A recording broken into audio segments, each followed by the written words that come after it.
سمجھ گئے اس دھرتی پر سب سے زیادہ محبوب شے تو مجھے حضرت اسماعیل علیہ السلام کی ذات ہے۔ 13 سال کے بعد اس وادی کی طرف چلے جہاں اپنے بچے کو اور اپنی زوجہ کو چھوڑا تھا، اور آ کے اپنی زوجہ سے کہا کہ جلدی سے بچے کو تیار کر دو، میں اسے کسی دوست کی دعوت پہ لے جا رہا ہوں۔ باپ بیرون ملک گیا ہو، سالوں کے بعد جب پلٹتا ہے تو کئی اقسام و انواع کے کھلونے اپنی اولاد کے لیے لے کر آتا ہے، لیکن قدرت کی نیرنگیاں دیکھیے، اللہ کی طرف سے بندوں پر جو امتحان پڑتے رہے ہیں ان کے انداز دیکھیے۔ کہا تم جاؤ تو چھری لے جاؤ، رسی لے جاؤ۔ حضرت اسماعیل علیہ السلام تیار ہو گئے، ساتھ لیا۔ شیطان نے سمجھا شاید اس سے بہتر موقع مجھے نہ ملے اس خاندان کو ورغلانے کا، راہ حق سے ہٹانے کا۔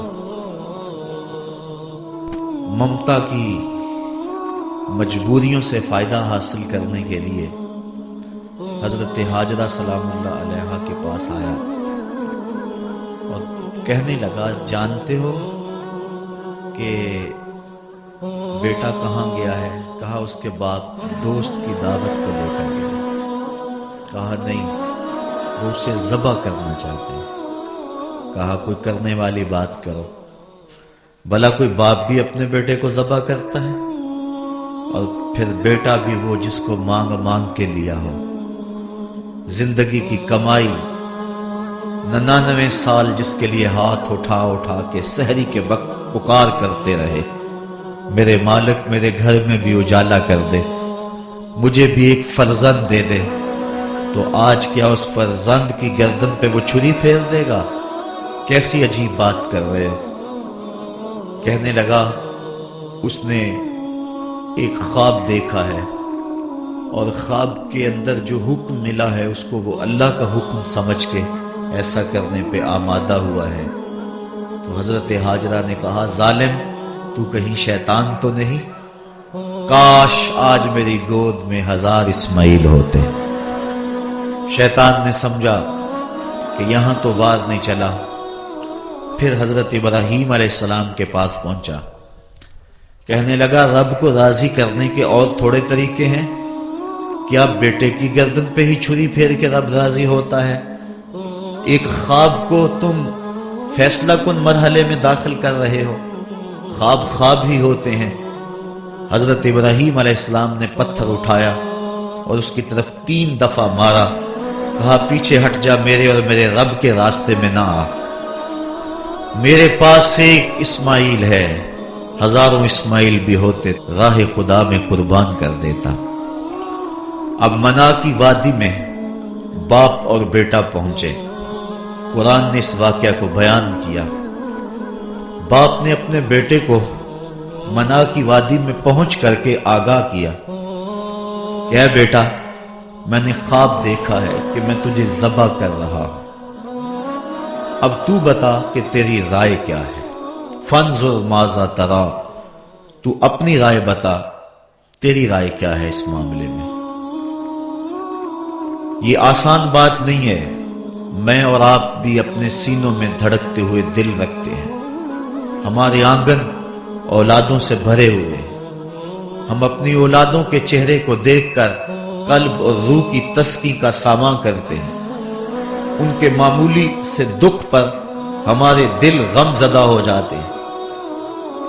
منا کی وادی ہے، پہاڑوں کا دامن ہے۔ حضرت ابراہیم علیہ السلام اپنے بیٹے کو کہہ رہے ہیں بیٹا میں نے دیکھا ہے کہ میں تجھے ذبح کر رہا ہوں، اب تو بتا تیری رائے کیا ہے؟ بیٹا اس بات کو سن کر خاموش ہو جاتا، جواب نہ دیتا تو یہ بھی بڑی بات تھی۔ بیٹا سر تسلیم خم کر دیتا اور دبی سی آواز سے کہتا اچھا جو تمہاری مرضی، तो ये भी इम्तिसाल अमर था, हुक्म की तामील थी। बेटा बखुशी कहता, हां अब्बू जी, जो हुक्म मिला है मुझे ज़बा कर दीजिए। तो ये भी पूरा अदब था और हुक्म की पूरी पूरी तामील थी।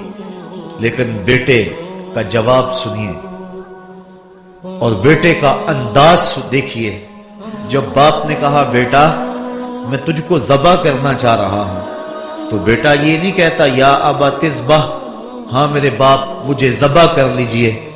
सवाल ज़बा का था, जवाब भी ज़बा से दे दिया जाता तो सवाल का मुकम्मल जवाब था। ये नहीं कहा कि ऐ मेरे बाप आप ज़बा करना चाहते हैं, हां मुझे ज़बा करने, बल्कि कुरान मजीद खोलिए, जवाब कितना आली नस्ब है और अल्फाज की तरतीब के अंदर धड़कते हुए दिल की कैसे सदा सुनाई दे रही है। काला या अबा तिफ़अल मा तुमर सताजिदुनी इंशाअल्लाहु मिनस साबिरीन। कहा मेरे बाप ज़बा क्या, जो भी हुक्म है करो। फकत ज़बा ही नहीं, मेरे बदन के टुकड़े करना चाहो तो इस्माइल हाजिर है, मुझे आग में जलाना चाहो तो इस्माइल हाजिर है। या आबा तिफ़अल मा तुमर, मेरे बाप जो करना है कर गुजरिए। सताजिदुनी इंशाअल्लाहु मिनस साबिरीन, आप देखेंगे मैं सब्र करके दिखाऊंगा। ये फैजान नजर था या कि मकतब की करामत थी। सिखाए किसने इस्माइल को आदाब फर्जंदी। कहा जो करना है करो, मुझे आप बिल्कुल इसके लिए तैयार पाएंगे, जो भी हुक्म है उसकी तामील करो। अब वादी मना, पहाड़ों का दामन, हजरत इब्राहीम अलैहिस्सलाम के हाथों में छुरी, और कहा मेरे बाप मुझे रस्सियों से जकड़ लो, कहीं ऐसा ना हो कि शिद्दत दर्द से तड़पने लगूं और आपको अल्लाह का हुक्म तामील करने में, उसका हुक्म पूरा करने में देर हो जाए। और मेरे बाप अपनी आंखों पे भी पट्टी बांध लो, कहीं ऐसा ना हो कि मेरा खूबसूरत चेहरा ज़बा के लिए रुकावट बन जाए और मोहब्बत आपके सीने के अंदर इस तरह जोश मारे कि आपकी छुरी रुक जाए। बाप ने आंखों पे पट्टी बांध ली, बेटे को रस्सियों से जकड़ लिया गया। फिर बेटा कहने लगा अब्बू जी मेरी रस्सियां खोल दो। कहा बेटा क्या हुआ, इरादा तो नहीं बदला? कहा नहीं मेरे बाप, कल का मुअर्रिख लिखेगा कि बाप ज़बा करना चाहता था, बेटा ज़बा होना नहीं चाहता था, बाप ने बांध के किया है, मेरी रस्सियां खोल दो नहीं तड़पूंगा। अब कुरान खोलिए, इरशाद फरमाया फलम्मा अस्लमा वतल्लहु लिल जबीन, जब दोनों राजी हो गए, बाप ज़बा करने पे राजी हो गया, बेटा ज़बा होने पे राजी हो गया। ये राजी होना कोई आसान काम नहीं है, को हमालिया का कलेजा भी होता तो फट जाता।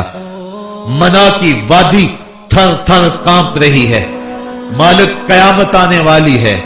वो बेटा जिसको मांग मांग कर लिया था, आज उस फर्जंद को बाप ने लटाया हुआ है और उसकी छाती पे अपना घुटना रखा है।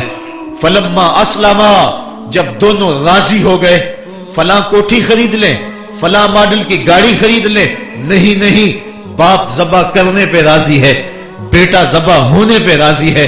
जब दोनों राजी हो गए, वतल्लहु लिल जबीन, और बाप ने बेटे को पेशानी के बल लटाया। मुफस्सिरीन ने इस पे दो कौल बयान फरमाए हैं। एक तो ये कि पेशानी के बल लटाया और ऊपर से ज़बा करना चाहते थे गर्दन के पीछे से, ताकि बेटे का चेहरा सामने ना हो। यह है पेशानी के बल लटाने का एक अंदाज। और दूसरा अंदाज मुफस्सिरीन फरमाते हैं, जिस तरह हम जानवर को ज़बा करते हैं तो उसकी गर्दन को खम देकर पीछे जमीन पे लगा लेते हैं, ताकि उसकी रगें तन जाए, गर्दन खुल जाए और ज़बा करने में आसानी हो। हजरत इब्राहीम अलैहिस्सलाम ने अपने नौनहाल की रेशम जैसी गर्दन को खम देकर पीछे पत्थर के साथ पेशानी लगाई, और जब वो गर्दन तन गई तो इसको कहते हैं वतल्लहु लिल जबीन, और बाप ने बेटे को पेशानी के बल लटा लिया, हाथ में छुरी है। और जब हजरत खलील ने बेटे की गर्दन पे छुरी रखी, धरती का कलेजा कांपने लगा, हूरों की चीखें निकल गई, अर्शे मुअल्ला थर्राने लगा, फरिश्ते कांपने लगे, मालिक कयामत तो नहीं आने वाली। कहा मेरे बंदे की जरा बाकी अदा को तो देखो, तुम कहते थे सजदे हम करेंगे, तुम कहते थे रुकू हम करेंगे, ये तो धींगा मुश्ती और फसाद करेंगे। जरा देखो बाप अपने बेटे को किस तरह मेरे हुक्म पर ज़बह करने के लिए तैयार है। कायनात का कलेजा कांप रहा था, सूरज बादलों की ओट में मुंह छुपाने की कोशिश कर रहा था। दोपहर का वक्त, मना की वादी, पत्थर की ओट, हजरत खलील के हाथ के अंदर छुरी, रेशम से नाजुक जैसे गले के ऊपर छुरी रखी। बेटा भी जिसको मांग मांग कर लिया था, और इतना हसीन बेटा कि उसकी पेशानी में नबूवत का नूर चमक रहा था। फलम्मा अस्लमा वतल्लहु लिल जबीन, और जब पेशानी के बल लटा लिया तो हजरत खलील ने छुरी तेज करके बेटे की गर्दन पे रखी और पूरी कुव्वत के साथ छुरी को फेर दिया, लेकिन छुरी ने एक बाल भी नहीं काटा। जल्दी से पास पड़े एक पत्थर पे छुरी को मारा। लेमा तख्ताई या सिक्कीन, ए छुरी क्या हो गया, क्यों नहीं काटती? कहा अल खलीलो या मुरनी वल जलीलो यनहानी, खलील मुझे काटने का कहता है और जलील कहता है खबरदार अगर एक बाल भी काटा तो। कहा छुरी तेरा काम तो काटना था, कहा आग का काम भी तो जलाना था। जिस रब ने आग को जलाने से रोक दिया था, आज उसने मुझे काटने से रोक दिया है। इसका यह मतलब नहीं समझे कि चलो जान छूट गई, रास्ता मिल गया। कहा शायद मैंने ज़बह करने में देर कर दी और अल्लाह ने छुरी को रोक दिया। फिर इस्तिग़फ़ार पढ़ा, माफी मांगी और फिर छुरी को तेज किया और हलक के ऊपर उसकी नोक रखकर पूरी हिम्मत के साथ अपना सारा जोर उसके ऊपर ढेल दिया। गला कट गया। हजरत इब्राहीम अलैहिस्सलाम खुश हो गए और कलेजा फट भी रहा है, लेकिन जब आंखों से पट्टी खोली तो देखा कि ज़बह होने वाला दुम्बा है और हजरत इस्माईल अलैहिस्सलाम पास खड़े मुस्करा रहे हैं और पास हजरत जिब्रील अमीन भी खड़े हैं। तो दिल खुशी से सरशार हो गया कि हजरत जिब्राईल अमीन का खड़ा होना इस बात की गम्माजी कर रहा था कि ये दुम्बा अल्लाह की तरफ से आया है और बेटा बच गया और उसकी जगह फिदियतन दुम्बा दे दिया गया।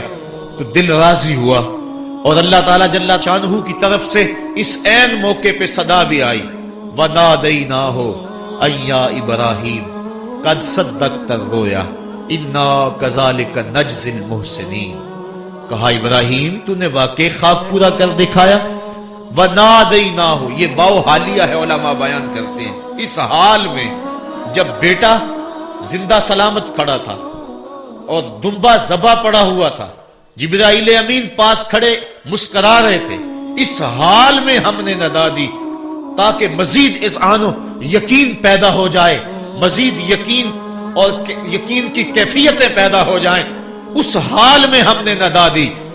लेकिन आला हजरत इसका तर्जुमा करते हैं, आला हजरत पे रूह फिदा हो। आप फरमाते हैं सबने ये तर्जुमा किया इस हाल में हमने नदा दी, आपने लिखा फिर इस मौके का हाल ना पूछ जब हमने नदा दी, फिर इस मौके का हाल ना पूछ जब हमने नदा दी। क्या इब्राहीम तूने हद कर दी, तूने वाकई ख्वाब पूरा कर दिखाया। और आगे फरमाया सलामुन अला इब्राहीम, इब्राहीम तेरे ऊपर मेरी सलामतियां नाज़िल हो। ये हरम का काफिला था जिसका आगाज कुर्बानी से हुआ था। अल्लाह अकबर, नस्ल इस्माइल को बाकी रखना था। अल्लाह ताला ने उसके लिए दुम्बा भेज दिया, चूंकि हजरत इस्माइल अलैहिस्सलाम की पेशानी में नूर मुस्तफा चमक रहा था। सिलसिलावार ये नूर हजरत अदनान की पुश्त में पहुंचा और वहां से मुंतकिल होता हुआ ये नूर हजरत अब्दुल मुत्तलिब की पुश्त में पहुंचा। अल्लाह ताला ने उन्हें 10 बेटे अता फरमाए।